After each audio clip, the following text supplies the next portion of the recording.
In the fertile land of Phrygia, famous for its roses, ruled King Midas. He was a man who had everything: a grand palace, immense wealth, and a beloved daughter. But Midas had a flaw common to many powerful men. He was not very wise, and he always wanted more. One day, his servants found an old fat man sleeping drunkenly in the king's rose garden. It was Silenus, the tutor and companion of Dionysus, the god of wine. Silenus had wandered off during a bacchanal and passed out. Instead of punishing the intruder, Midas recognized him. He welcomed Silenus into his palace and treated him with the finest hospitality, xenia, for 10 days and 10 nights. They feasted, drank, and listened to the satyr's wild stories. When Midas returned Silenus safely to Dionysus, the god was delighted. Grateful for the kindness shown to his old teacher, Dionysus offered Midas a reward. "Ask for anything you wish," the god promised, "and it shall be yours." Midas did not hesitate. He did not ask for wisdom or health or victory in war. His mind was consumed by avarice. "Lord Dionysus," he said, his eyes gleaming, "grant that everything I touch turns to gold." The god looked at the mortal with a mixture of amusement and pity. "Are you sure that is what you desire?" he asked. "It is a heavy wish." "It is the only thing I desire," Midas insisted. "So be it," the god said. "The gift is yours." Midas rushed back to his palace, eager to test his new power. He reached out and touched a low-hanging oak branch. Instantly, it hardened and glittered, solid gold. He picked up a stone from the ground. It turned into a nugget of gold. He plucked a red rose from his garden. The petals stiffened into exquisite gold leaf. He laughed with joy. He was the richest man in the world. He ran through his halls, touching pillars, statues, and furniture, turning his home into a blinding treasury of yellow metal.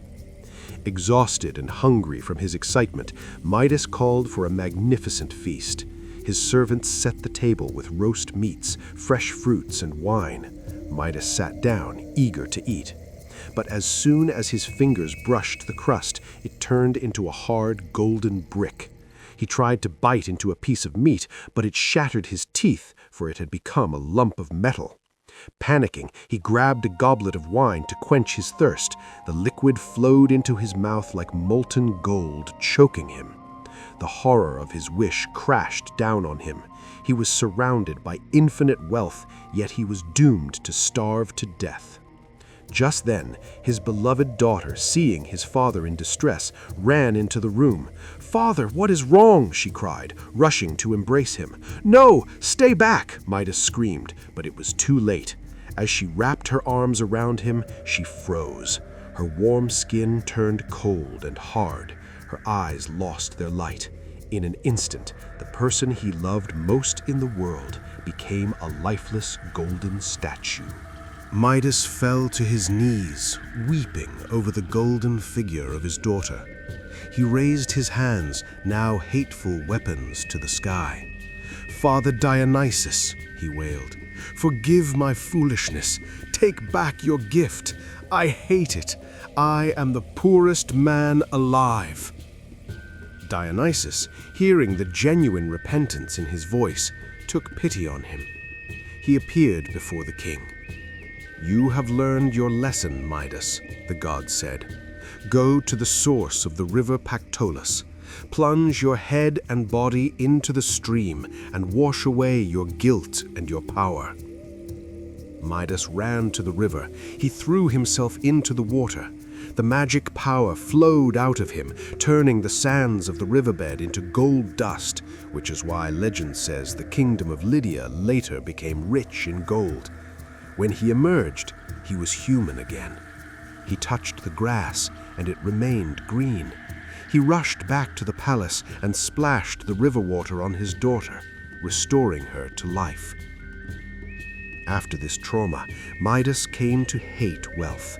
He moved to the countryside and began to worship Pan, the goat god of the wild. But Midas was still foolish. One day, Pan had the audacity to challenge Apollo, the god of music, to a contest. Pan played his rustic reed pipes, syrinx, creating a catchy, simple tune. Then Apollo played his silver lyre. The music was divine, soaring and complex, silencing the birds and the wind. The judge, the mountain god Tmolus, immediately declared Apollo the winner. Everyone agreed, except Midas. Thinking he knew better, Midas stood up and shouted, "Unfair! Pan's music was better. It had more soul." Apollo turned his burning gaze upon the mortal king. "The problem is not with the music, but with your ears. They are too like the ears of an ass to appreciate true art." Apollo touched Midas's ears. Instantly, they grew long, hairy, and gray. They swiveled and twitched. Midas had been given the ears of a donkey.